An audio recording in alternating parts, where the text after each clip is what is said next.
Good afternoon, everyone, and thank you for attending today's presentation on track and field meet management. My name is Jennifer Tress, and I'm the Training and Unified Sports Director for Special Olympics Pennsylvania, and I cover Region 1, which includes Erie County for track and field. With me is Ashley Herr, and Ashley, tell them who you are and what you cover, please. Yes, I'm Ashley Herr. Like Jen said, I cover southeastern Pennsylvania, so I cover high schools in Chester, Montgomery, and Delaware counties. Okay, so again, welcome to today's presentation. The presentation takes about 40 minutes, if that.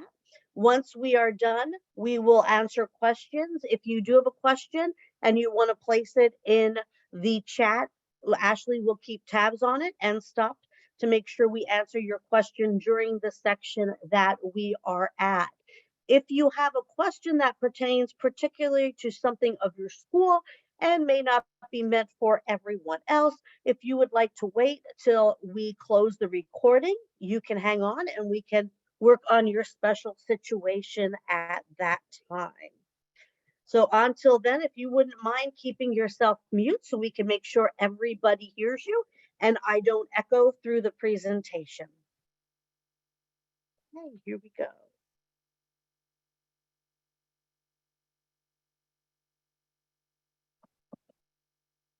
All right, so our agenda talks about hosting responsibilities, volunteer needs, meet details, scoring, and then what we call the equalizer, or you may have heard it called the tabulator. So starting off with the hosting responsibilities, if you are the school that is hosting, we're going to talk a little bit about your pre-event responsibilities. So first thing first, you need to determine a meet director. Please remember the meet director cannot be the coach of the high school. The coach of the high school has the responsibility of dealing with their athletes and partners on their teams. Okay, so they are pretty busy with that.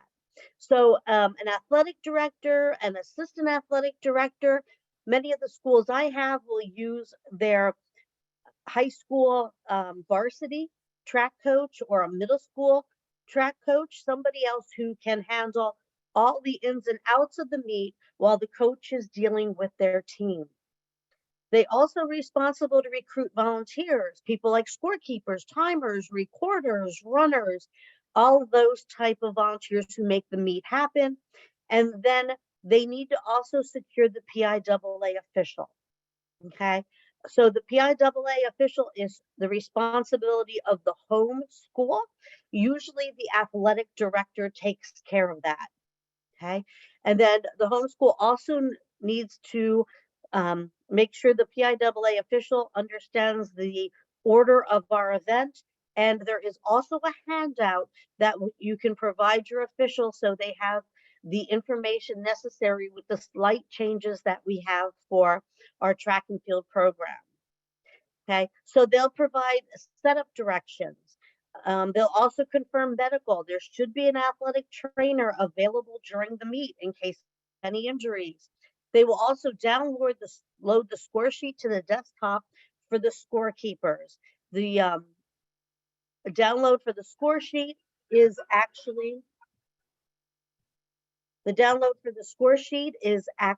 a Google Doc that can be downloaded and will need to be updated for the event.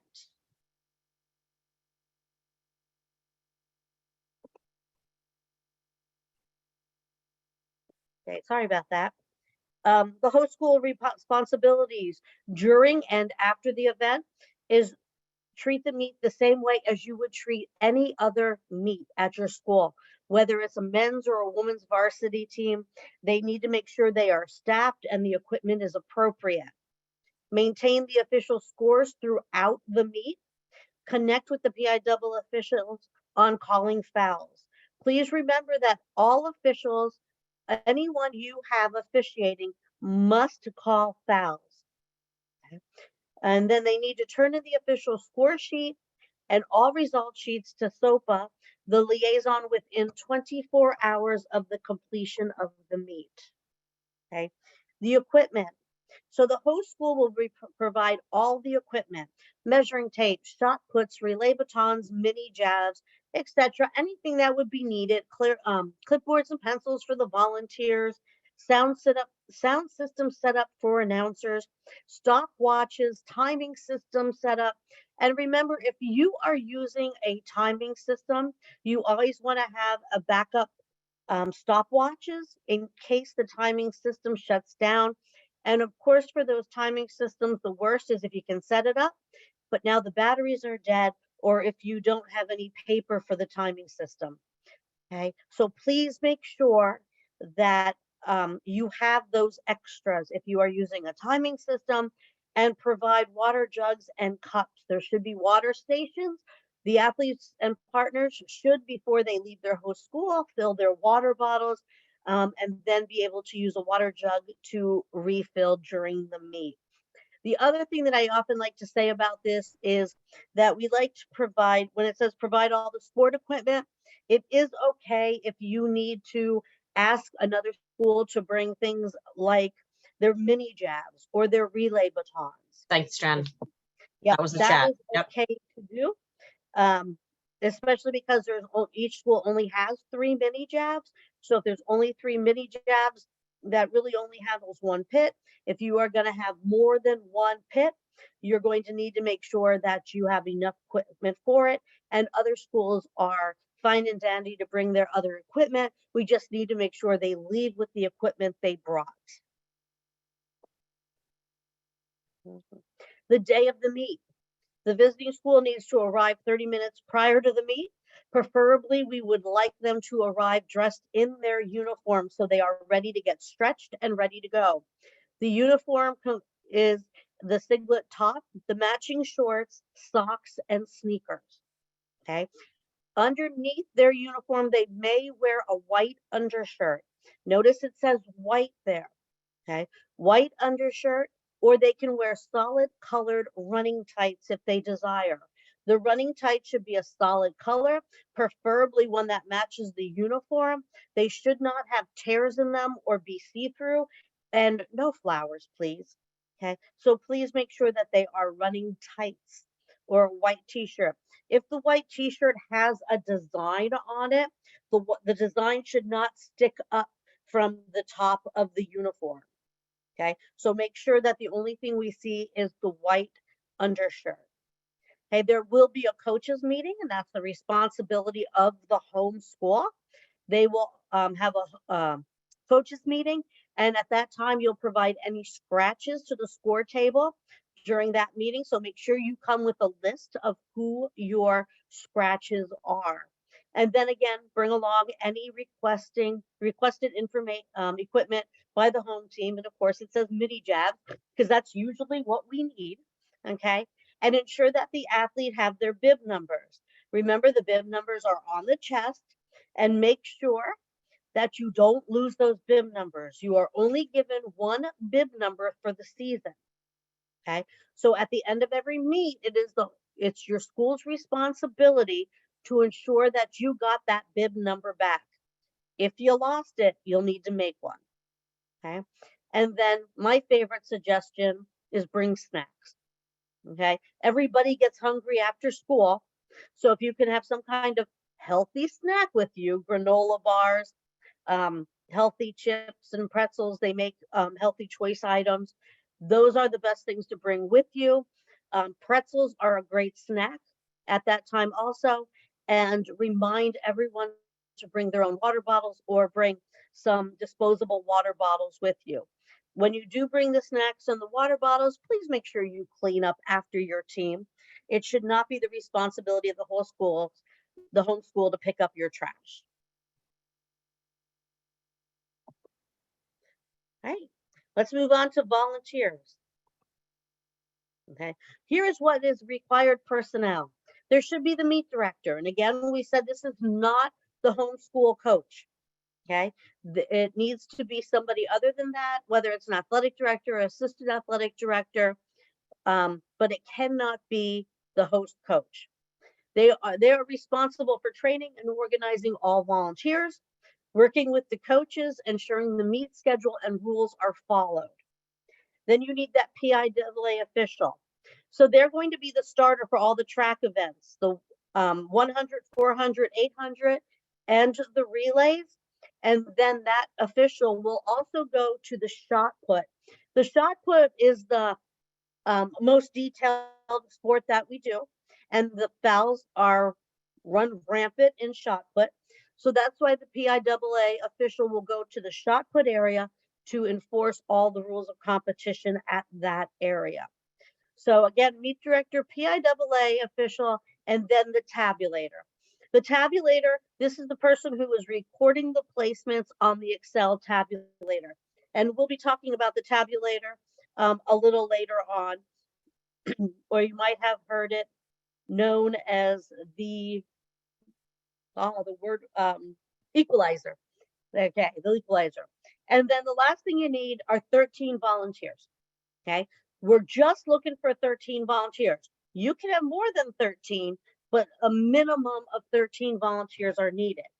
And here's how we have it figured out. Okay, so your volunteers also, up in the box, you'll need your public address announcer. Okay, so we're going to get to those 13 volunteers in just a couple of seconds. The public address announcer is up in the box. They're calling the competitors for the events. They're going to do the 3 call to make sure the competitors are ready for their events. They'll make general announcements. They're going to update the scores throughout the meet. And if we're missing a participant, they'll call for them. And then there'll be official scores. And these are the people who are using the paper sheets that are writing down the scores or from the field events, or they're handling the scores from the running events, and they're making sure they are all in the score sheets. All right, so here's the volunteer roles for the 13 track people. Okay, so this one is track, 13 volunteers. So that includes 7 timers and a pacement judge. This includes 1 backup timer, because most of our tracks have 6 lanes, and then we always try to have that 7th person in case somebody misses the start of the event. We need 1 recorder who writes down the times for each runner on the score sheet, 4 people to stage the participants in heats behind the start line. And this is a really important spot, making sure that all the heats are ready to go. The athletes' attire has been checked. They've got sneakers on, they've got their uniform on, and they are ready to go. Please remember, for all events, as this Brashear athlete is dressed is how we should see your athletes. Okay. Again, we said there could be a white shirt underneath it, and there could be tights on. There should be nothing covering the uniform. Okay. There should be no sweatshirt. There should be no sweatpants. You may wear the sweatshirt and the sweatpants up to the point when you're going to that heating area. Once you're in the heating area, the excess clothing has to come off, and you must be in uniform. If you run in sweatpants or if you run in a sweatshirt, you will be disqualified. Okay, when you get to that finish line, you can run and get your clothing, your sweatpants and sweatshirt, and put them back on. Okay, but remember, they must be appropriately attired or you will not be able to compete. 1 individual should be serving as in the marshal position along the 100-meter straightaway to ensure track safety and security. We know that there are open gates there, and we want to make sure nobody tries to cross there, or that an athlete who might be running on an angle runs out of the track. So we want to make sure that everybody is there. And then again, the PIAA official who is serving as the starter. So there's the 7, 8, 9, 10, 11, 12, 13 people plus that PIAA official. When we go to the field events, okay, so for the field events, the shot put, there are 4 volunteers there. 2 of them are doing the measurements, 1 is recording, and 1 is retrieving shot puts. And then remember that the official, the PIAA official, is there to ensure that we have proper technique and call fouls. Remember, an athlete has to exit the circle from the back. That is a foul. Make sure you are practicing this at practice to ensure that your athlete is not disqualified. If they exit at the back, we expect that the PIAA, if they do not exit out the back, we expect that the PIAA official will call it a foul. For the long jump, there are 4 volunteers, 2 for measuring, 1 recorder, and an official. Okay, so whoever is recording is calling fouls. So please make sure the person who is calling the fouls knows what a foul is in the running long jump. Okay, and make sure that they're willing to make the call. Okay, they must make the call. Then we have 1 person who's going to take the long jump and pit and rake it out for us. Okay, 2 measures, 1 recorder and official, and 1 long jump pit raker. On the mini jab, we're looking for 5 volunteers, 2 to do the measurements, 1 to be the recorder and official. This is the person who is calling the fouls. And then there's 2 people who are retrieving the javelins. At no time for the competitions in our high schools, should we have the athletes running out to grab their javelins. We do need volunteers to take care of that, because it's actually a foul if they run out and pick up a shot put, or if they run out and pick up a javelin, it's a foul. Okay, so that's the 2 for measuring, 1 for recording, and to call the fouls, and again 2 people to retrieve the javelins. That takes your rolls for 13. I'm not quite sure why this slide is right here in the middle, but in your resource guide, you will see the mini jab setup and competition management. This tells you how to set them up. We also have 1 for shot put and running long jump. They are there also. So you can watch this, you can read this, or you can also follow the videos that we have available. In your resource guide, it does give you links to where to find videos on how to set up the field events along with relay baton passing. And they also tell you the fouls. So those are really great videos to ensure that your officials have seen, and they will understand and know the fouls and the setup for the event. Okay, so now we're at the relay rules. And again, we have 6 timers, just as we had before. We have 1 recorder, 2 individuals who are organizing the relays. And then there's 4 people to escort the runners to the 3 exchange zones. Okay, and this is for the 4x100. So they will take them out to the relay zones, and then they stay there to ensure that they are in the proper lane, and then they become the officials to ensure that there is a proper exchange in the relay batons, that they pass that relay baton in the exchange zone. Okay, and then the PIAA official, again, they're serving as the starters. So those are the 13 positions for track and field for those volunteers. So let's talk a little bit about the coaches meetings. So 20 minutes prior to the meet starting, you should have introductions. The coaches, the officials, and the meet director will call for scratches, will give reminders, and see if there's any questions. Sometimes you're including that there is a food stand that is open, or where the athletic trainer is, or where they can find the water station. So anything the coaches need to know, we'll share in that coaches meeting. The order of the events, and our events must be run in these orders. We start on the track with the 100, followed by the 400, then the 800. Then we go to the field events. The field events will all be run at one time: shot put, mini jab, and long jump, followed by the last relays, the 4x100 and the 4x400. By the time you are done with the track events, you should be able to be giving a score update over the announcing system while they're working on the field events. And then while they're doing the field event, the relays, you'll be able to be giving your announcement for the field events. scores. And then finally, at the very end, after the relays are in, you can give the announcement of the meet scores. So some details you need to know. The 100-meter run, runners may leave their lane, but they cannot impede others. They will not be called foul. If they all start out and one ends up in lane number 5, if they do not impede the runner in lane 5, they will not be disqualified. The 400-meter, runners must stay in their lane the entire race.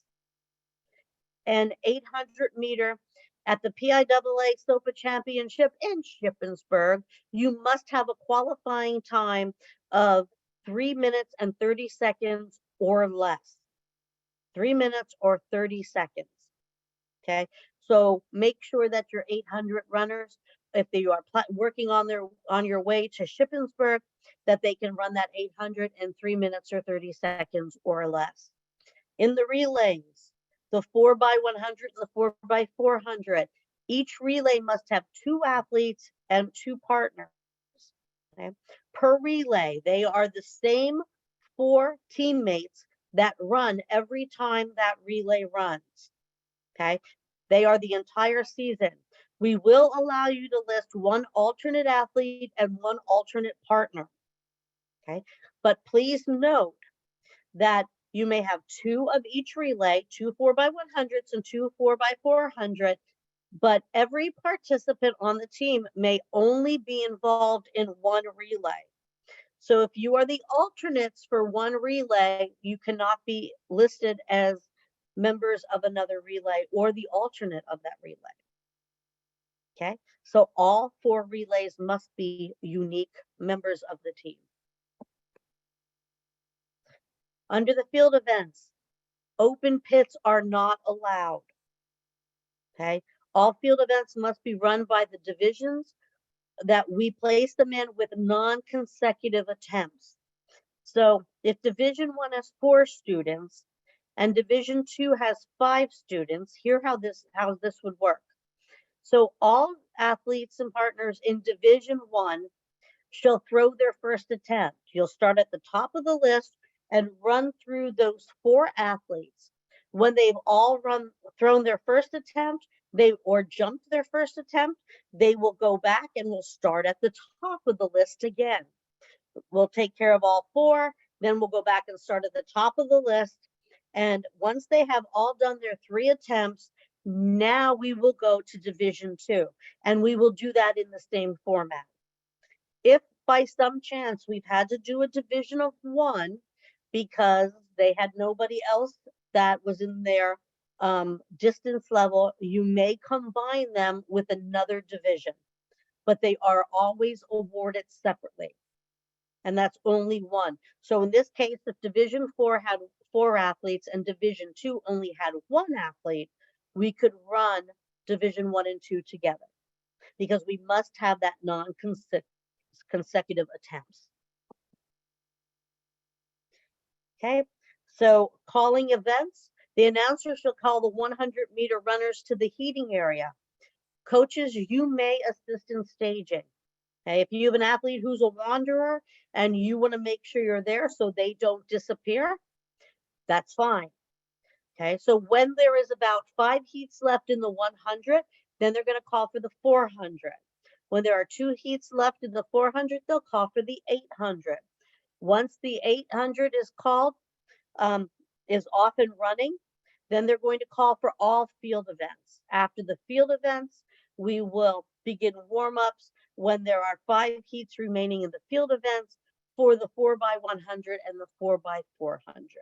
So we need to make sure that the announcers are calling the athletes to the heating area at these times. So it's about when there's 5 events left in the 100, we call for the 400, 2 heats left in the 400 to call for the 800. And when the 800 is off and running, we're going to start calling for the field events. Please, if your athletes are crossing the lines, so if they're crossing the 800, the track, if they have to cross the track to get to the center, that they are not interfering with any races that are being run. Okay, so weather issues, remember if you are at practice, if you hear thunder or you see lightning, stop practice for 30 minutes. Okay, you must stop it for 30 minutes. If at any time you hear or see lightning or hear thunder, you start the count all over again. Okay, so if you're at 25 minutes, you see or hear more activity, you start the count over again. You don't start the county over, you start the count over. Okay, and do not rely on clear skies or lack of rainfall, because it still can be lightning and it still can be thundering elsewhere, and it's a danger. Okay, so if you hear thunder or see lightning, stop, get everybody under shelter. Appropriate shelter, please. Prior to the meet, the home school athletic director will call if there's going to be a postponement for the meet. Okay, they will need to make the call, and then the AD will contact the visiting AD to postpone the meet and reschedule. So if you are the home meet and you are the athletic director, this is your responsibility. And who else do you contact? Contact your PIAA official and contact your SOPA liaison. Okay, make sure we know, especially if we're driving out to your meet. We'd like to know before we arrive. Okay, and during the meet, if it starts to rain or we start to hear thunder, see lightning, the PIAA will make the official when to call the meet and when to resume. The PIAA official should work in hand in hand with the athletic director or the SOPA liaison if they are there. We'll make that call, we'll wait it out, or we'll cancel or postpone the meet depending how far along we are. If it is just raining lightly, please note that 99.9% of the times we will continue with the meet. So if there is some rain in the forecast, remind your team members to bring a rain jacket. All right, before we move on, we often talk about some best practices and some pro tips that we have for people. One of the best practices that I can give you is that you make sure that you have a list of all your athletes and their events, and you know what they are in, and that you let the athletes and partners try all 6 events before you make the decision of what event they are competing in. Okay, carry extra pins for those who lose their pins on their bib numbers.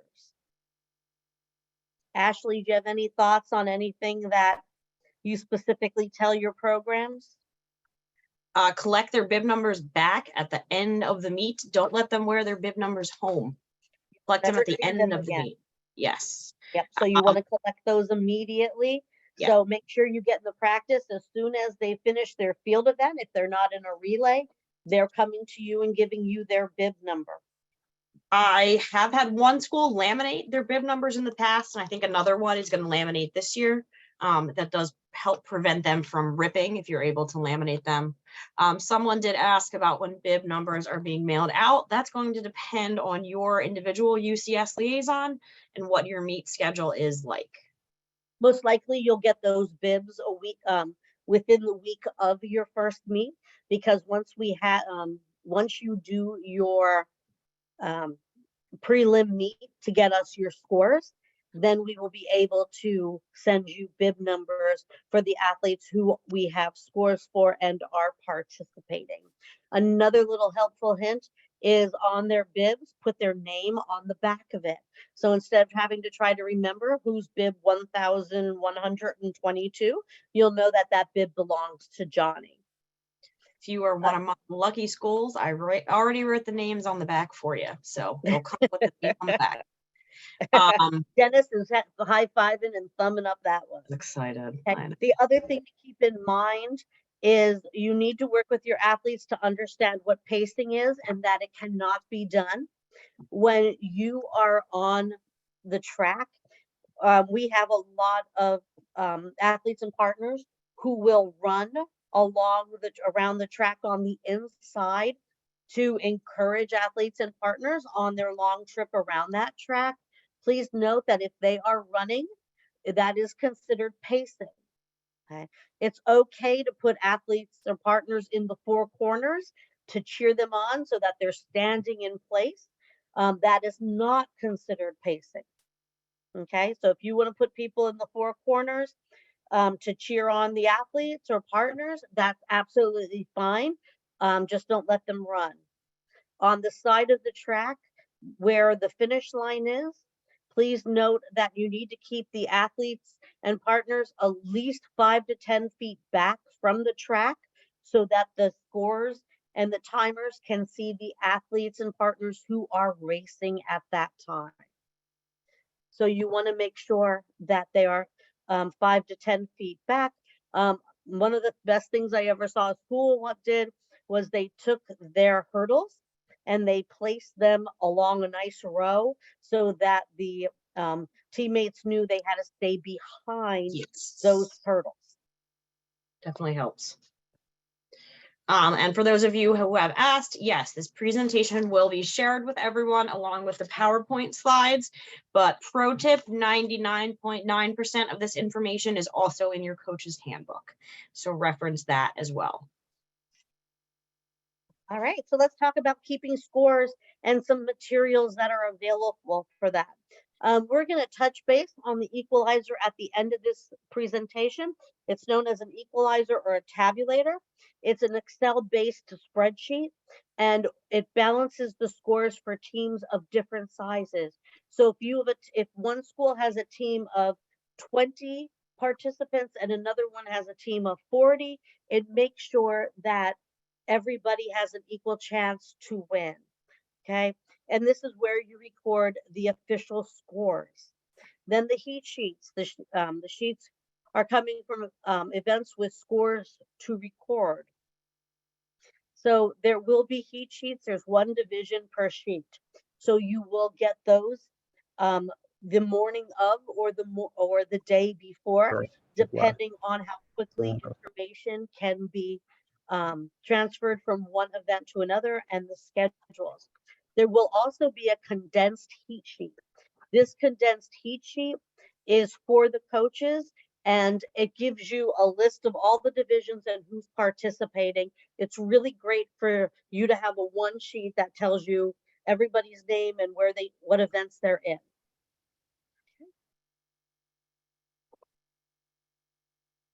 So here are some pro tips on keeping score. Have one person organizing the sheets by event and reading placement to another person who is recording the score in the equalizer. The buddy system works best for this. Okay, so two people working together, that's one of those keepers, and the one person who's working in the tabulator or the equalizer. Make sure you cross off division numbers on a condensed heat sheet once recorded. I also like to check mark the sheet, the heat sheet, to know that it was recorded. Place organized sheets or events in a division in a folder to be sent back to school. Smart move on a lot of coaches. They have a set of sheets, they hole punch them, they put them in a binder, and then they send that binder, they give that binder to the liaison who, if they are there, or they send a folder back, or easy enough, they take that folder right in, run it through the scanner and send off the sheets to SOPA. And a pro tip is call your liaison if you have any questions during the event. We are here to help you. We always have our cell phones on, and we will be glad to help with any issues that you might have or questions that come up during the event. Okay. The equalizer. So this is what an equalizer looks like when you receive it. Okay, I'm going to show you a demonstration of it, but this is from a York County track championship. This is from last year. So we're going to scoot into here. Okay. So in the equalizer, you will see that the first team with the largest numbers of participating athletes are the athletes in this yellow box. So here's Dallastown, and in this example, they had 30 participants. This 30 is the number of participants that they had the day of the competition. This is why it's so important to come to that scratch meeting and say, hey, we had 25 participants. Unfortunately, 3 aren't here today. So now we're down to 22, that we can ensure that the yellow number can be changed. Okay. When we set it up, we start with the most number of participants and we work our way down. So you can see in these 3 schools, Dallastown had 30, Central had 23, and West York had 20. Then below it is the point value. So as you may know, in our track and field events, every heat that is run is awarded points. So if you take first place in your heat and you are not disqualified, you receive 5 points for your team for that heat. If you come in second, it's 3 points, and third, it's 4 points. Okay. And then there's the information if they're tied. Okay. So you can see that under everyone's. Now, if you notice, Dallastown doesn't have the blue box next to the team number like Central and West York have. The reason for that is that because Dallastown is the highest number of participants, they are not going to get any extra points for their placement that Dallastown will receive and West York will receive. So if you have a 4-person difference from the highest school, you'll receive extra points. So as you can see, Central had 23 participants, that's 7 less. So they will receive 1.3 points for every point that they are getting.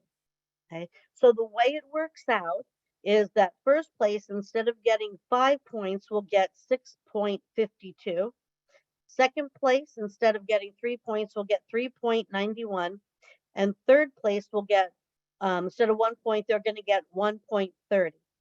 West York, theirs works out to be 1.5 points. So they'll be getting 7.5, 4.5, and 1.5. Here's the deal. All these calculations are in here. Do not touch anything in the placement boxes here in the place and the points, and also the blue box.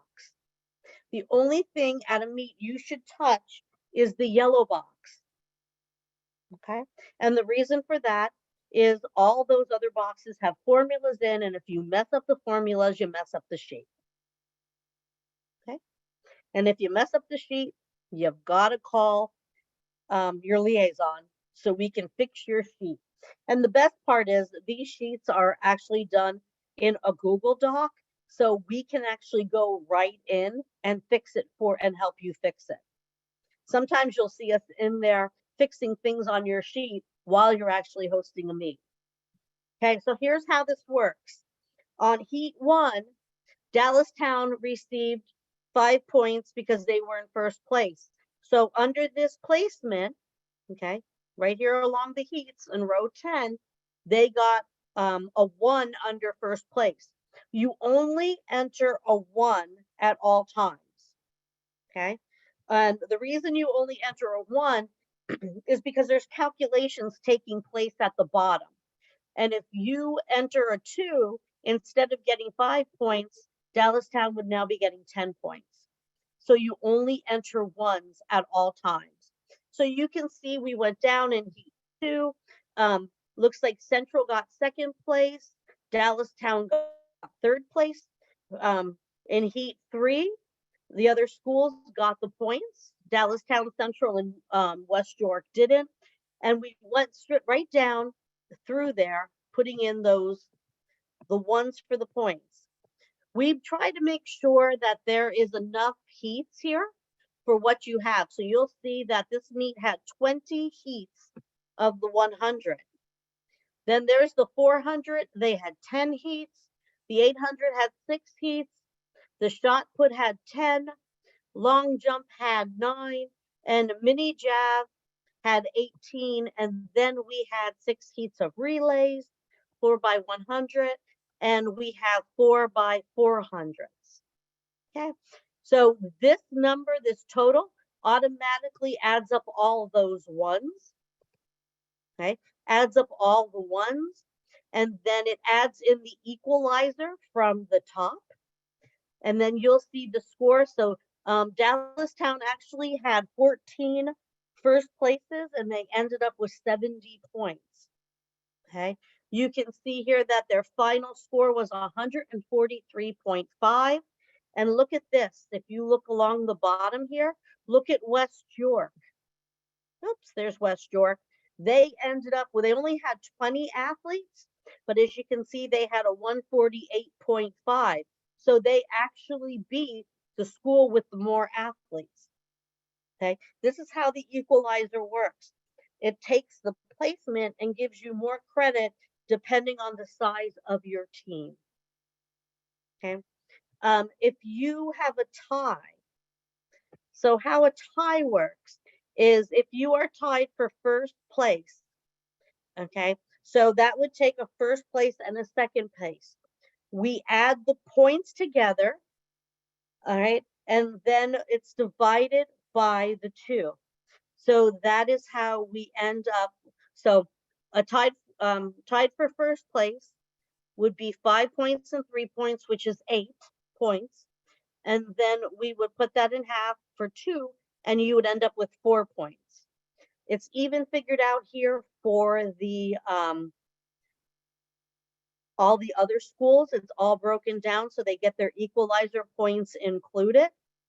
And then if there's a tie, you would just give each person a 1 in the respective column under tied for first, tied for second, or tied for third. Remember, if you're tied for first, there are no second place points given. Okay. So that is the equalizer. If you have a team, let me see if there's a team here. All right. So York Tech, you see they have 12 participants. 12 is the lowest you can go because 12 is the minimum numbers of participants on our teams. This means that you can only have 12. You have to put 12 in for the team. So if York Tech got there that day and they actually were down to 10, they would still have to put a 12 in there. We're not going to give you bonus points for being under the minimum number of the team. You may still participate, but again, it will only host the 12 points. All right, let's see if I can get back to there. We are right back to the slide. We are going to have another presentation on the equalizer. We have a demonstration. We will be sending out we will be sending out a equalizer closer to the event with a PowerPoint presentation that you can work through and watch and practice on, okay, before the meet. But again, if during the meet you have any questions, when in doubt, call your liaison. We're here to help you. Oopsie, wrong direction. All right, so again, here are just some notes, and I think I probably went over all of these. Adjust the roster for the schools competing on how many they have that day of the competition. And remember, the number can never be less than 12. Make sure the number of rows for each event matches the condensed heat sheets. So if it says there are 10 heats in the 100 and you're seeing 12, please feel free to add in a row. Do not worry, the formula will carry over. Just insert and add the rows. Collect scores for track and enter in real time so the results can be announced. Remember to only place a 1 in the correct placement column for each of the top 3 finishers. Share the scores with the announcers. Collect field event scores and record them appropriately, just like you did the teams. Use that buddy system.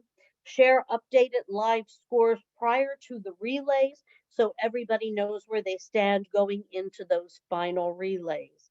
Relay events are really a lot of fun. We highly recommend that your team has them.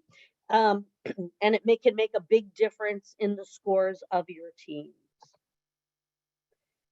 Okay, now that I've talked for 15 minutes, that brings us to the end. Ashley, questions from the chat box. Not really anything specific dropped in. If anybody has anything that they want to discuss, or if you have specific school related questions, as Jen said, you can hang on till afterwards, but no, nothing specific in the chat. Hey, anything specific you want to unmute yourself and ask before we end the presentation by turning off the recording?